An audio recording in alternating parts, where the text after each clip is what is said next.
Hello, and welcome to the FLOURISH Podcast, where we at the Palouse Conservation District interview farmers, ranchers, and researchers on topics in conservation agriculture.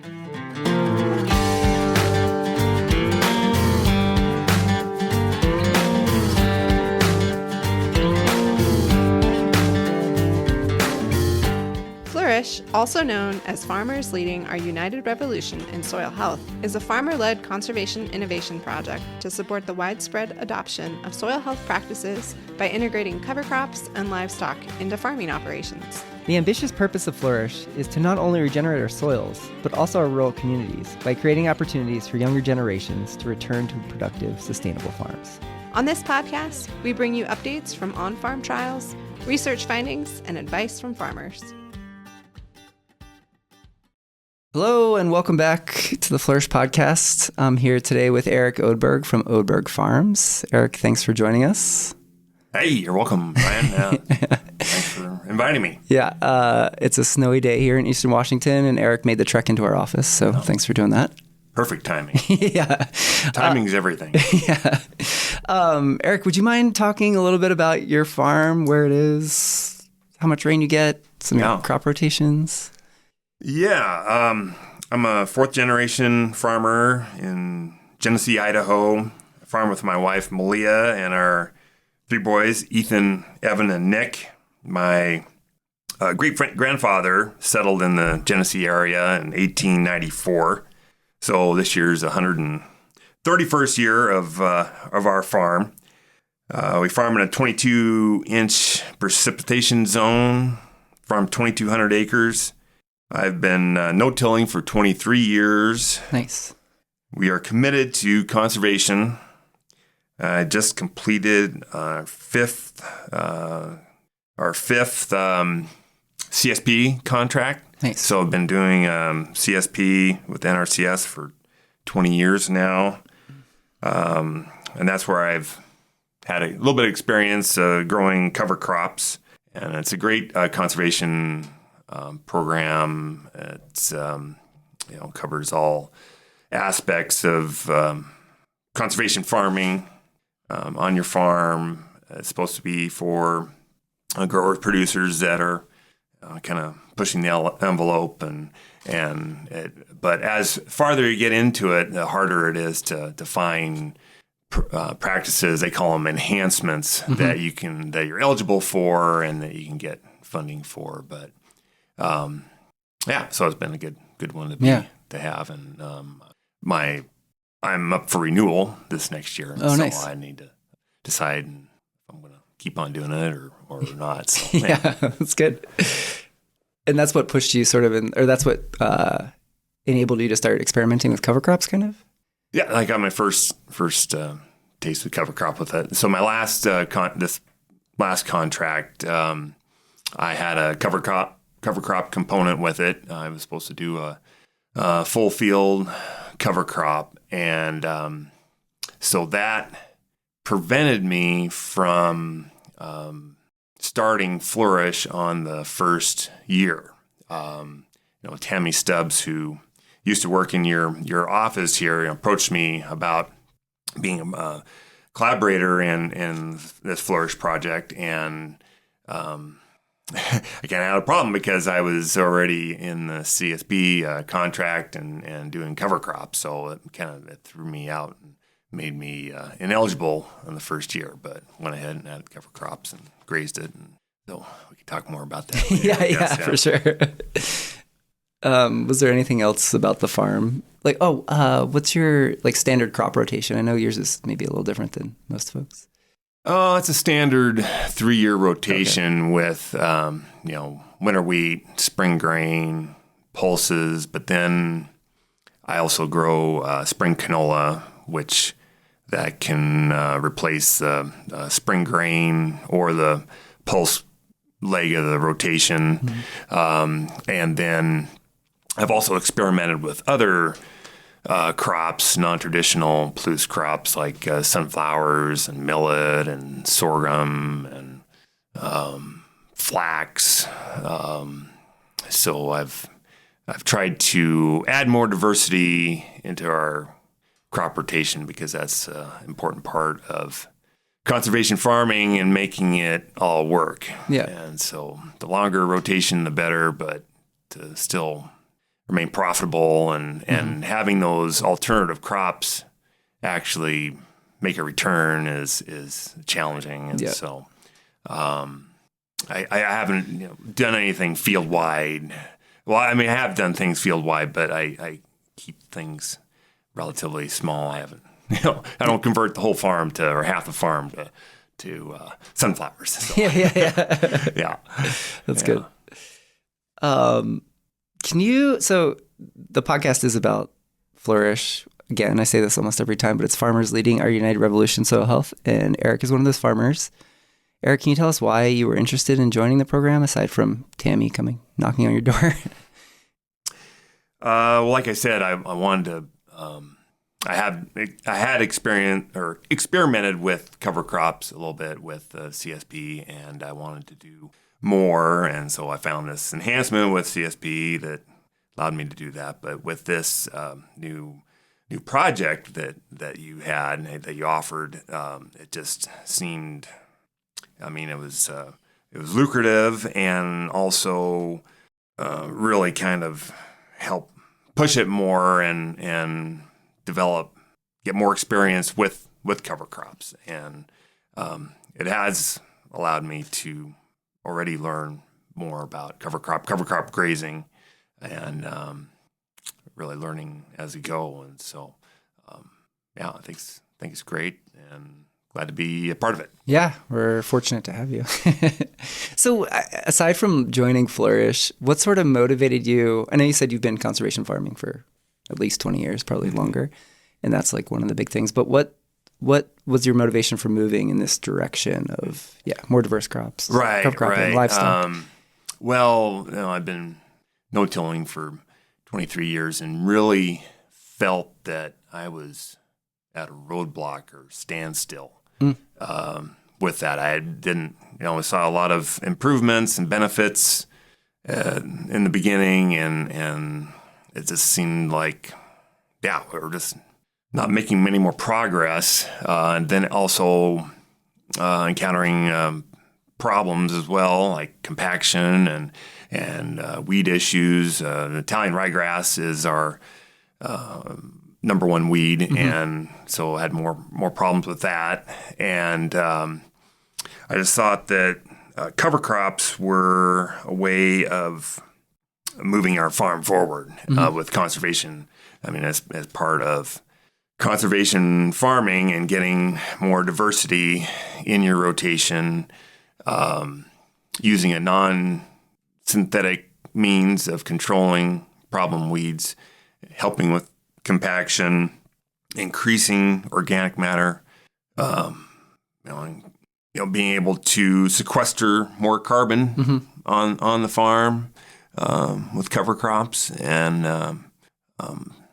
just a lot of benefits. And it seemed like that was the next step for our farm as far as conservation goes. Yeah, that's great. So you also have, you did 1 year of Flourish so far, but you have a pretty unique story about integrating livestock into your Flourish trial, and bigger than that even. Would you mind talking a little bit about just how it came about, how you got livestock on the farm? And Right. 2 years ago was the year that I had this enhancement with CSP, and it was a full field cover crop, and I chose to have 195 acre field, seeded all the cover crops, full season cover crop. I tried previously trying to do the overwinter, seed in the fall, overwinter cover crop, and I just didn't see any much benefit results from that. And so I wanted to do this full season cover crop, and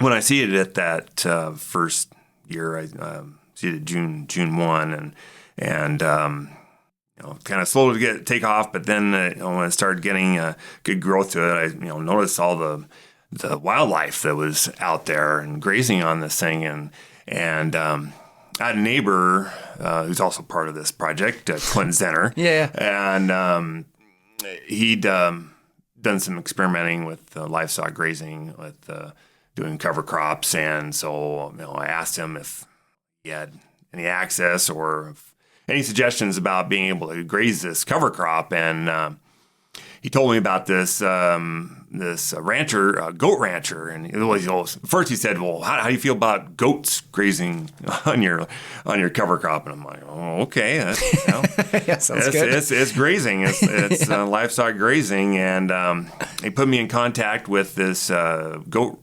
rancher in Whitebird, Idaho. Her name's Marianne Lindsay, and nice. She had a large herd of goats, and end of July of that, 2 years ago, she brought up her goats and slowly kind of released them out there. And she had 550 head of goats out there. Oh, wow. And 2 goat herders, they were, that she had, they're from Peru. They lived out there. They camped out there. They nice. had a camper, and they just stayed out there all summer. They had 4 herding dogs, sheep dogs, and electric fence, and they'd pin them up, pin the goats up in like 25, 30 acre areas, and it was intensive grazing. Yeah. I have a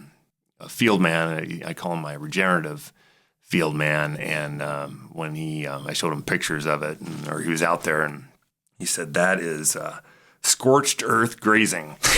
Those goats would they'd graze it clear down to dirt. I mean, it looked like I had tilled the field because there was just nothing left. Mm-hmm.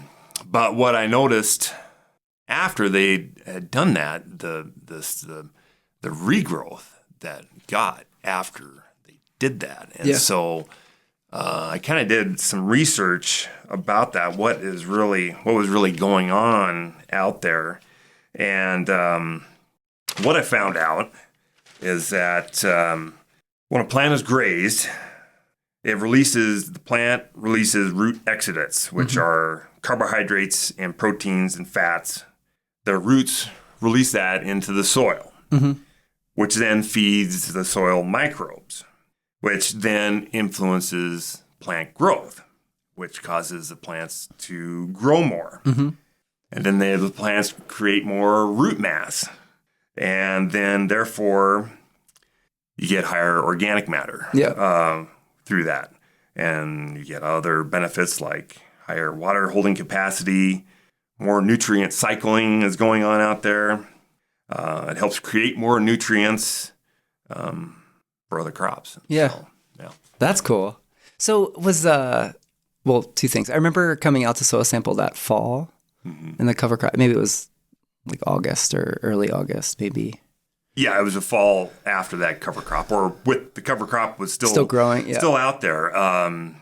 She didn't take the goats off until October 26th. Oh, wow.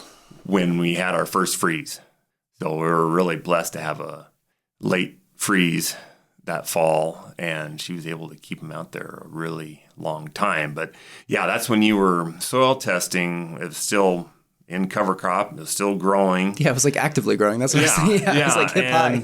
And so the results from that, everything looked positive with the soil health testing that you got from that. Mm-hmm. But the organic matter wasn't really high. It was like only 2.8%, mm-hmm. which for our farm is not really high. But I think it was because everything's still growing. Yeah. and so when I seeded it to spring canola this past year in 24, and then I seeded it to winter wheat this fall, and of course I soil tested before that, mm-hmm. and so then the organic matter that I got on that soil test was 4%. Oh wow! So cool. So I think that's more accurate measure of what the cover crop had. And then what was really surprising though is that the residual nitrogen in that field was I had 197 pounds of residual N. Whoa! Whereas my other fields that I have, they go from 24 to 62 pounds of residual N. And so cut my N way back when I seeded, and I applied very low phosphate to it when I seeded. Do you remember? I applied no seed row phosphate, a little bit with my deep band, and that was it. Do you remember what you cut your rate back by? I think I ended up like 70, 75 pounds maybe of N versus 100 and some. Yeah, like I'm usually around 100 or 120, and so cut it back. What I thought was substantial, but I probably could go cut it back further. But yeah, we'll see. I know as we go ahead with this project. Yeah, very cool. Okay, so back to the goats. Did you track like rate of gain, like weight gained on the goats or anything like that? Yes, the goat rancher told me that the goats gained about 40 to 50 pounds on the cover crop, and that was with the billies. The male goats didn't gain, but she said, but the goats also bred up really well. So maybe that was the reason why the male goats didn't gain. They were just too busy, active. Yeah. But she got a lot more goats out of it, and most of the goats gained quite a bit. Yeah, and then if you would want to, could you talk about the arrangement that you had with the goat herder? Like they just brought the goats in, managed everything. You were kind of hands off. Yeah, I was really quid pro quo, I guess you'd say. I was getting the cover crop grazed, and she was getting this great pasture for goats, and we just kind of said we'll see how this goes, and I didn't really expect anything, and at the end of all of it, she did end up paying for the grazing that summer, which was a pleasant surprise, and so on top of the what I got with the conservation program payment, and still it I didn't tell my wife Malia that this was one of the practices I was going to be implementing, and she's the CFO of Odberg Farms, and when she found out about this, and you mean you're taking a whole year out of production? Yeah. She's like, you didn't run this by me? That's funny. And I said, well, yeah, so, something, doing this for soil health, improve our ground, and yeah, we're not going to be making that much money with it, but hopefully we will in subsequent years. Yeah. And, like I said, I did follow the cover crop with spring canola. I was a little bit disappointed with the spring canola stand. I seeded it, and it seeded pretty well with my hoe drill. Other than there was just so many roots from the cover crop that would build up on the shanks, and so it made more disturbance out there than I would have liked, and then just didn't receive any rain for about a month afterwards. And the ridge tops, the clay ridge tops, they're really impacted by that, and they didn't produce really well. And but the rest of the field was good dirt, and it did really well. And so it was the canola did about 200 pounds less than another field I had that was more, I guess, regular, conventional, grown canola. And so I guess that's what you call a yield drag. Right. I had a yield drag with coming out of the cover crop. But then hopefully now with the winter wheat that's seeded, that I will see the full results from the cover crop and have a better understanding or estimate of what the value is of cover crop. As far as future years production. Yeah. So do you think we talk a lot about like return on investment. Do you think the return on the investment of the cover cropping and livestock integration was worth it? Like in your opinion? You said you had like a nitrogen bonus. And I guess maybe this year you'll see with the winter wheat. Yes, we're still don't know yet for sure, and but it's something that I'm committed to. I had a question from a friend of mine, a business friend, Guy Swanson. So probably a few people listening to this might know of him. He developed the yielder drill, and then he had his Exactrix fertilizer system, and then that's how I got to know him. I have an Exactrix anhydrous ammonia fertilizer system on my drill, and but he was asking me about the cover crop grazing. What's my goal? What's my end game with this? What's the benefit of it? Because he's very much believes in no-till, but all this other regenerative stuff is not really sold on. And I guess what I told him is this part of getting more diversity into the cropping system. And it's just getting another leg into that. My dad would grow cover crops as well, but they back then it was called green manure. Yeah. And then they disc or plow it under. And I had actually that's when I first got started driving tractor. I'd be out there disking black peas or clover or alfalfa under, and it was a good conservation practice at the time. But now we know that it's better not to be tilling the stuff under, and it's better to either spray it out or graze it.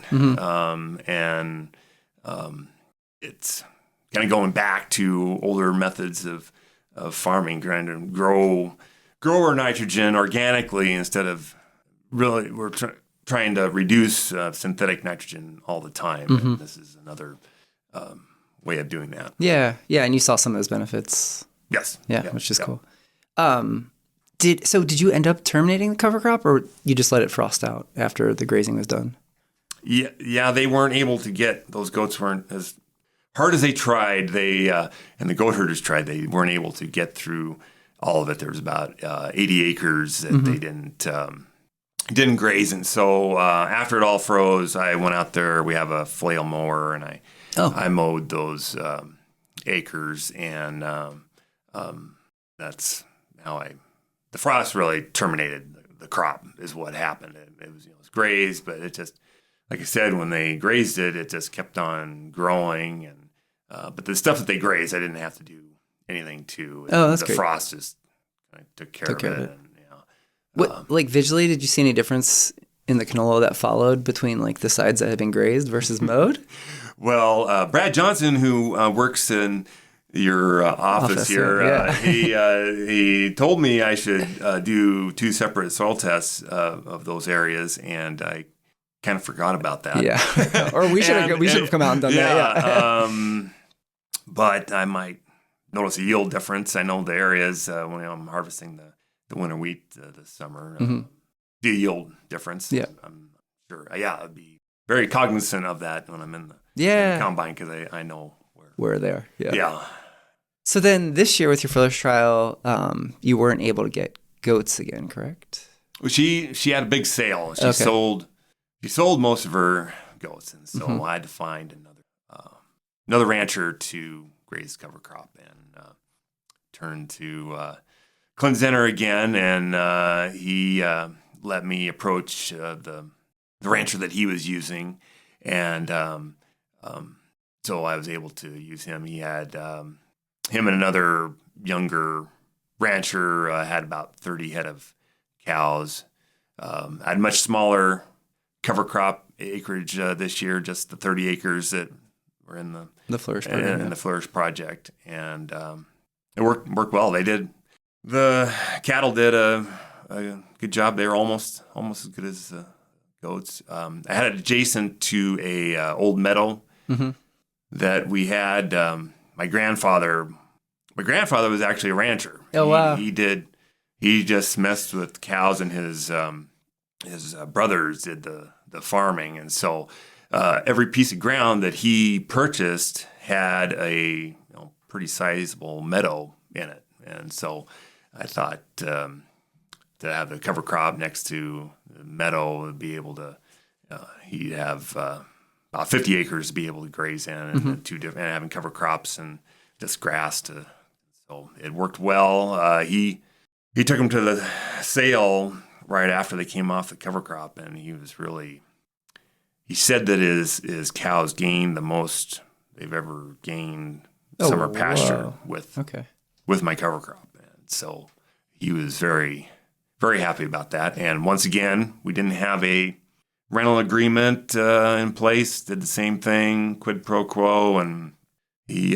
sent me a check at the end of the season. Hey, so, that's great. Yeah. And it was it's kind of similar to what I got. And so it was very nice to see. So do you have a preference, goats or cattle? Or what? Well, I've been still in contact with a goat rancher, and she's she hasn't gotten rid of her goats. She still has a goat herd, and I'm not sure exactly how many she has. But during this past year with this last year's cover crop, I sent her pictures of it, and she's like, "Oh gosh, man, looks like there's some really good feed." And so when was he able to start grazing? And I told him, towards the end of July, and that's about when she started grazing as well. And she actually got a longer period of time than he did this year. We had earlier frost, so he just got a couple months with his cows, and so might have her come back and graze more. So I might have more cover crop grazing than just the 30 acres, but I'm trying to. As of right now, I have things that's planned out of the 30. The 30 and an additional 22 acres that I have in the Northwest Water Quality Initiative. Oh, nice. With NRCS and the Nez Perce County Conservation District. Great. And it's all part of the Catholic Creek water drainage. It's the priority area, and we have call it our rim ground that flows and drains into that. And Catholic Creek runs directly into the Clearwater River. Yeah. And so it's it's addressing water quality, salmon habitat. Great. And it's good. Yes. Another good program. And I'm not a avid fisherman or anything. And here a couple of years ago, we had a foreign exchange student from Ecuador, and took him down to the Nez Perce National Park down there at Spalding, and it was closed. And I was like, oh darn! But they still had park rangers there, and they said, well, you just go right over here to Lapway Creek, and the salmon are spawning right now. And so we went and walked over there, and sure enough, I'd never seen that before. It's in one of the cool. But in one of the small creeks that are flowing into the Clearwater to see the salmon spawning, and and I don't think that maybe many of the growers that are on these tributaries, that little creek that's flowing out of their farm, realize that it's directly impacting salmon habitat. Yeah. And so that was really. I've often heard them referred to as ditches. Yeah. I mean, they get to that point when they get way high up country. And no, that's great. Yeah, everything flows downstream. Yep. We talked about this a little bit before we started recording, but I think it's important to talk about just the pH issue that is happening a lot on the Palouse. Can you just talk about that and what you've done with liming and to address it? Yeah, I've experimented with liming for, over 10 years now, maybe close to 15 years. Primarily, I've used sugar beet lime. When I first tried it, I had really great results with it. And then, it dropped the pH down, brought the pH up almost immediately. And it had real good yield bump from it on the following year. And then I kept, trying it on a field, every year, and never got the same results, and really kind of got discouraged with it, but, kept trying it, looking at other lime sources. And I've picked it up again the last couple years. Tried a new lime source with dolomite lime, and it's actually more expensive. It's quite a bit more expensive than the sugar beet lime, and so I've actually reduced the application of it, but have seen some good initial results with the liming. With cover crops, I'm hoping that might see an impact or benefit with that too, regarding the pH, because you have the nutrient cycling that's going on. You have the deep rooted cover crops, and so the pH is from all the years of 40 or 50 years of synthetic nitrogen application. The soil is really stratified, and it's more acidic at the top as far as down deeper.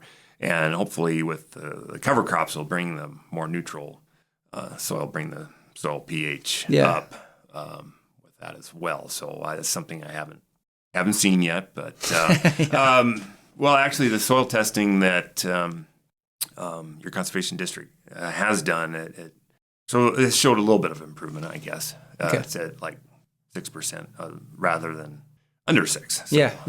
That's what I was going to ask is, like, what would you say on average your fields are, like, for pH? And like high like fives? 5.5. Okay. And they say that you get under that is when you start getting impacted, where the nutrients become less available. And but I think with the way of farming and the conservation farming, that we've been able to keep it in that range and not have a big impact with yields yet. And aluminum toxicity, that's the main that I think impacts the yield. Yeah, so that's great. And we talked about aluminum toxicity on a previous podcast with Neil Apple. Which is great. So thanks for touching on that. Sort of switching gears a little bit. You mentioned in the beginning that one of the reasons you're motivated to do cover cropping is to diversify your crop rotation, but I know you've been experimenting with other crops. So you mentioned like flax and millet and sunflowers. Mm-hmm. Can you just talk about some of those experiences and who you've been working with and how it's been going? Well, what really started it with me, when I first started no-tilling, I tried to get all the information I could, and there was growers in our area that went back to the Midwest and they went to the Dakota Lakes Research Center and saw and talked to Dwayne Beck. And the one thing that he preaches the most is rotation. And so in order to make no-till work, you have to have rotation. And I'm a grower for Shepherd's Grain.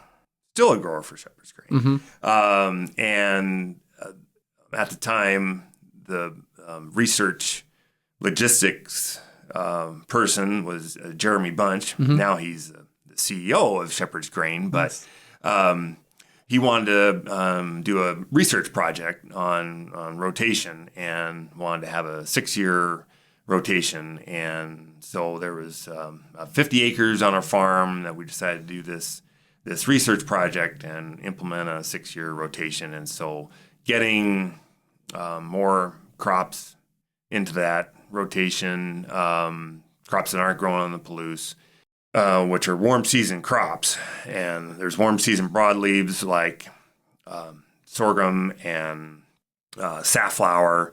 And then there's warm season grasses like corn, millet, and sorghum. And so we started experimenting with those crops on that 50 acres, and then I just started trying more of it on other acres on our farm. And so, but that research project really kind of got me started with it and got me some confidence in growing those crops and then trying it more broadly. But I kept things fairly not a lot of huge acreage with any of those crops. So is one of the issues, maybe you can talk about some of the issues growing them, is it just finding a market for Like the crops that typically aren't grown here?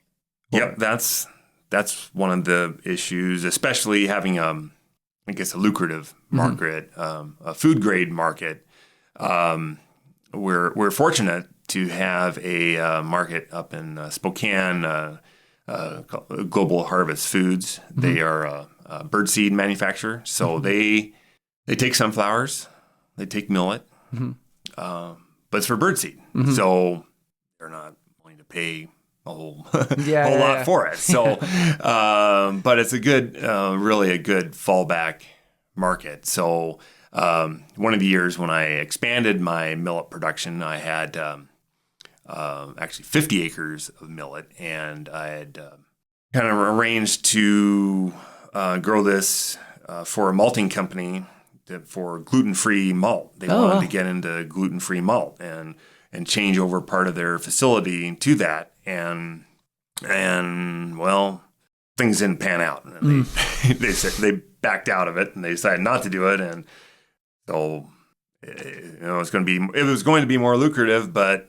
thankfully I did have this fallback birdseed market that I was able to get rid of the crop. Yeah. And then the other problem is we are dealing with these warm season crops. They take longer to grow usually, and we are not set up on the Palouse here to grow like corn, soybeans. They depend a lot on drying capacity, and we don't have any of that or very little of it here on the Palouse. And so that is another drawback or roadblock.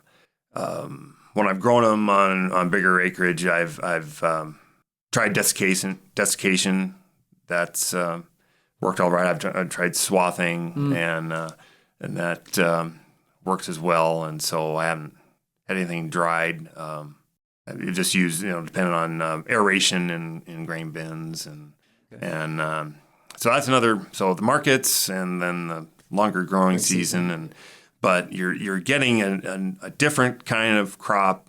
You're getting this warm season crop in the rotation that we do not have here on the Palouse, and which I think we need. Yeah. And so have you been working with Washington State University too on like their millet research? Yes. In the last about 3 years ago, had a couple seasons of growing millet trials on our farm. It was Washington State with Kevin Murphy. He was the head of the project, and it's like Northwest pallets, and it was studying millet as being a food crop and not just for birdseed. And so it kept me growing millet, trying different varieties. I pretty much had just tried one variety, Huntsman. That's like the predominant, I guess, standby variety that's grown. And so they got a hold of other varieties, and I was able to try them out. And the first year of it was in 22. I had strip trials of it, but it was a very wet, late. The spring wasn't real wet, but then it got wet in June. And I tried to seed those. I tried to seed millet the 1st of June, and it didn't work out. And I didn't seed that millet trial until the 20th of June, and I was pretty nervous about that. But I talked to Dave Huggins. He had experimented with he's in charge of the conservation farm, and he had experimented with millet too in the past, and he'd seeded it that late before and got a crop. And I had read about growers in other areas that had seeded millet late. It's actually a crop that really doesn't take that many growing degree days to get a crop of it, and I think it's like only 45 days. Oh wow! Yeah, it is really short, but to get it to mature and to dry down, it's another thing. Yeah. So it really doesn't need that long to mature to become a crop, but before you can harvest, before you harvest, it's a lot longer than 45 days. Right, and then it starts raining in the fall. Yeah. Yeah. That's hard. That's great. Well, yeah, it seems like, I mean, I know you've been involved in a lot of research, and Eric and I were talking about this when I first moved here. I did some research on his farm, but do you have any ideas of like future directions or where you'd like to see the land grant universities or the conservation districts or whoever? Like, where would you like to see research go in agriculture? It could be related to regenerative ag. It could be, any ideas you have? Well, I think that our land grant universities have been doing a really great job. I was involved with, I was a collaborator on the REACH project. That was back in 2011, Regional Approaches on Climate Change. It was a $20 million grant, and I was trying to look ahead and find strategies, solutions to changing climate that we're experiencing. And I was in it was a research project within REACH. It was called the Site-Specific Climate-Friendly Farming Project in that. And I got it was primarily focusing on variable rate application. I had been doing that for a few years, kind of the late 2000s, 2008, I got started with it. And so it was really good timing to validate what I was doing. I kind of just did it by the seat of my pants. I knew by the yield monitors out there that our ridge tops or hilltops were only yielding about half of what our draw bottoms were, and so the hilltops didn't need near the amount of nitrogen that our draw bottoms did, and so I got a lot of insight and value out of that research project.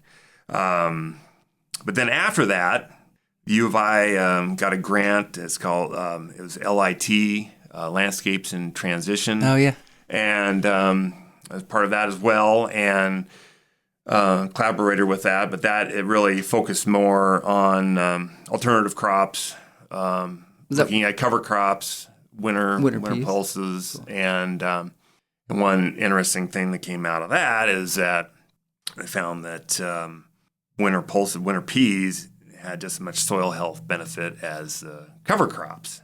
And so it really got me.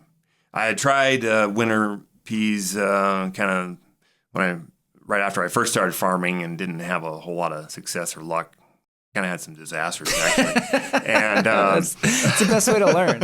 yeah. And so I was a little reluctant to dive back into them, but it gave me kind of the incentive to try them. And once again, my neighbor, Clint Zenner, had been trying winter peas as well and seemed to be having good luck. And so kind of dove back into growing those and then trying cover crops as well. And so, like right now, I'm continuing on with CSP.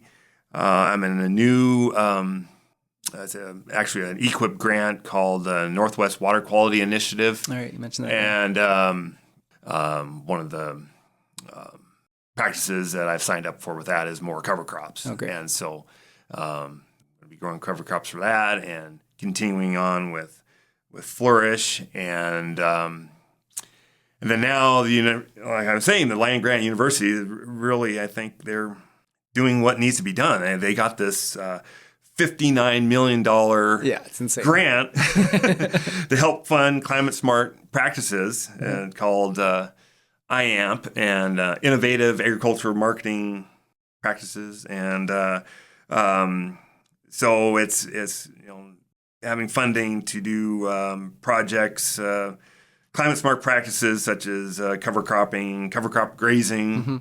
So I'm going to be hopefully getting that, getting help with that, and reducing synthetic fertilizers, getting funding for applying compost manure. Oh, cool. That's something that I've already started doing the last couple of years, but to get support and funding for that, I've seen pretty good results with that. So, it's just things that I'm always with research programs or conservation programs, I always look at things I'm already doing and where I could get help or funding to reduce the risk of stuff that I want to do, practices I want to do, and that's what these projects are really doing.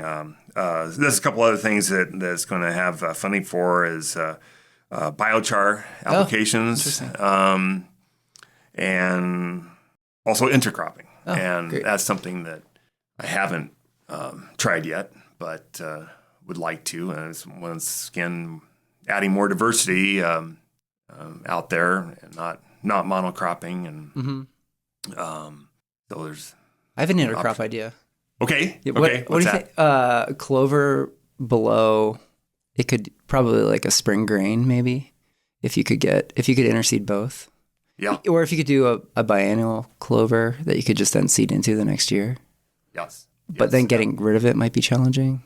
Well, I think it's a good way to get the clovers started, and then you have that as a nitrogen, a cover crop for the next following year. And that's something that I think my neighbor Clint Zenner has done, has tried. Sure, yeah. And I'm not sure what the.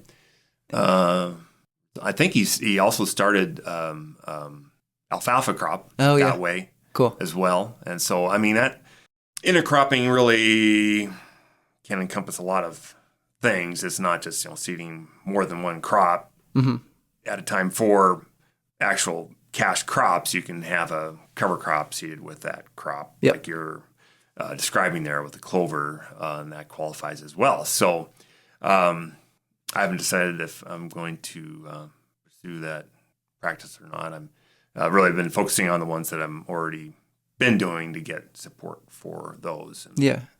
But I might. Yeah. Well, it's funny you say that. It seems like there could be more work done on intercropping here. Oh, yeah. And I think one of the issues is just like the sorting of the seeds, like if you're going to harvest them together.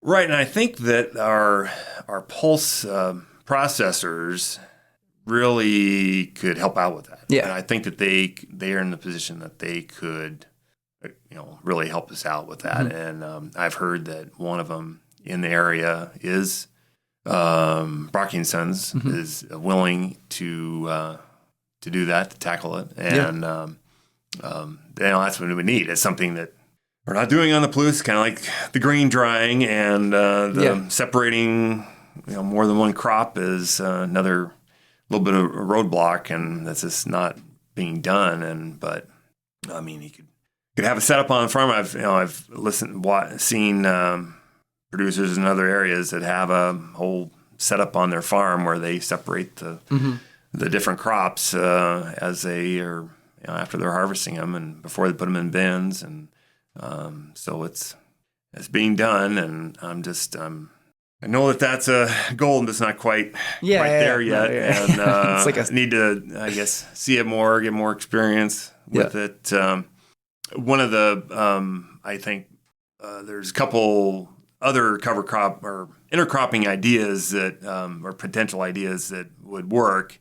And that's one of them is piola. Yeah. That's peas and canola. I've seen that works really well. Another one is flax and garbanzo beans. Yeah.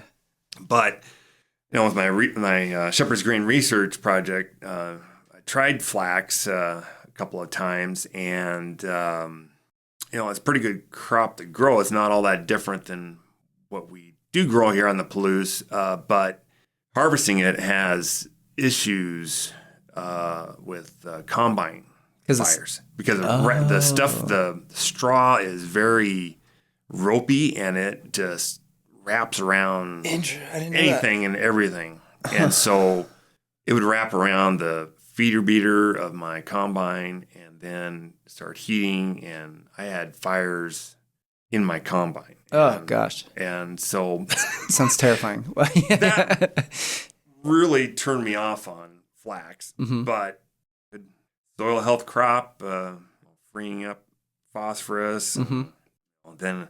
But maybe if you are interseeding it with garbanzo beans and harvesting it with garbanzo beans, maybe that won't be a problem. Yeah. Won't know until you try. Yeah, exactly. That's so funny. Hopefully that's not. Yeah. So that's why it's good to try these things on limited acres and get your feet wet, and then before you really dive into it. So since you've been trying all this stuff on the farm, do you ever have neighbors or people driving past asking what's happening out here? Or Well, the cover crops with the goats, that got a lot of interest, I guess, and I don't know. I'm not much into. I don't go to the coffee shop, and I don't really pay much attention what neighbors think. I go to these winter conferences and symposiums, and never see any growers from my area at them. Or I take that back. Usually Clint Zenner. Clint Zenner and I are the ones that are at them, and I don't see anyone else. And but I get the most valuable information from them. The Spokane Conservation Food and Farm Symposium. That was a great one. The Direct Seed Conference, which I've been going to. I was on that board for 12 years, and this past year I didn't see any growers from our area that went to it. And you have your cover crop or alternative crop symposium that comes up here in February. Very valuable and insightful to listen to and hear other growers that are experimenting that you have something in common with, that are trying to push the envelope and committed to conservation agriculture. Yeah, that's great. I have another question about the research. It sounds like you're so willing to participate in anything and everything. And why is that, do you think? Like conservation practices, programs, whatever you want to call them, and like research projects. Is it because, I'm just wondering why. Well, I guess I've always thought that if something is happening, if something is being implemented on our farm, I will have the first-hand, experience of what is actually going out there and what it's doing to our farm ground, and just really having that first-hand account of what's being done with the research projects. And I had a football coach that one of the sayings was that either you're green, you're growing, or you're ripe and you're rotting. And I've always think I'm green and growing, and so always willing to try new and different things, and being on the forefront of trying new things. So it's I guess that's what's driven me to collaborate, try things. That's good. And but like I said, I've always been cautious, limited acreage starting off with, and not betting the whole farm on it. And I guess also I'm in a kind of a unique position that we own our farm ground, and so that's great. I know I feel very blessed about that, and but that really, I guess, enables me and our farm to do these things and take more risks and try different practices. And I'm not having to answer to a landlord and just the CFO. They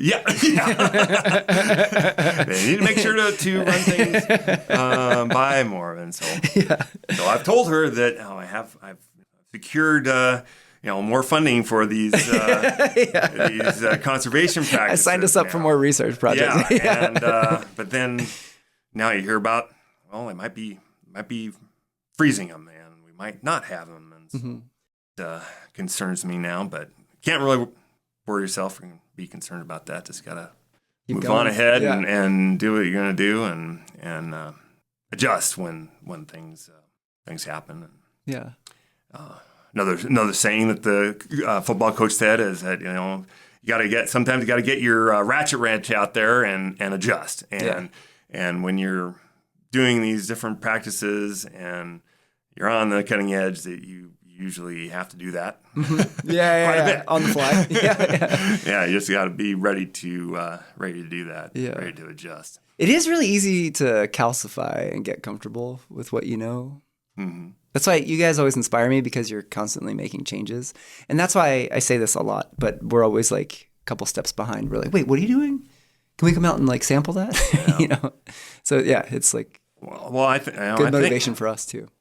But I think your conservation district is right there with the growers, with this Flourish project with cover crops. And then now your conservation district is trying to get this other grant, the NACD grant, that will help support fund winter pulses and liming. Mm-hmm. And both things that I'm currently doing now, but get support and funding to try more of. And so I think your conservation district is very in tune with what the growers want. Your alternative cropping symposium, really focusing on different crops that we can grow and produce on the Palouse. And that's great. So I think you're right on the cutting edge with the growers that are doing it. So it's nice to have that help and support. Cool. Well, yeah, for sure. Thank you. I just have one more question. We ask everyone this, and circling back to the Flourish cover crops, could you just talk about the good, the bad, and the ugly for the last 2 trials that you've done? I don't know. I feel like I've had pretty good success with them. I'm feeling more confident about growing cover crops because of it. I guess I've decided that I want to just keep on growing a full season cover crop. I figured out when to seed it and what mixes they have out there, what different species that do well out there, and then trying to get this cover crop grazing integrated into our farm, and it's really been allowing me to pursue that, and that I don't have to go back out and buy a bunch of cows or goats, and, and I can let someone else do this and come onto our farm and have a synergistic or cooperative arrangement with the rancher, and he gets a benefit, or they get the benefit of the cover crop. And one thing I learned from one of the speakers at the Farm and Food Symposium is that cattle that are being fed, we call free range grass-fed beef, they have a higher omega-6-3 ratio. Yeah. And which is much more healthy to consume. And then you go beyond that, and having them grazing on cover crops, that even gets better. Mm-hmm. Then the meat is even more nutrient dense. Mm-hmm. And so, that's exciting. So it's trying to make the food that we grow more nutrient dense, better quality, taking care of our environment, being sustainable, being regenerative, sequestering more carbon from our atmosphere. And, that's my sons, they look at that, they see that, and they know for their generation and future generations is that that's what we need in order to be able to continue to do this. And so I'm doing it for them and hopefully our future generations. Yeah, that's great. Well, I think that's all we have. Eric, thanks so much for joining us today. Bet. Thanks, Ryan. This podcast was brought to you by the Palouse Conservation District. Funding is provided by USDA's Conservation Innovation Grants Program. To find out more information, check out the Flourish website at inwflourish.org. Thanks so much for listening, and keep an eye out for our next episode.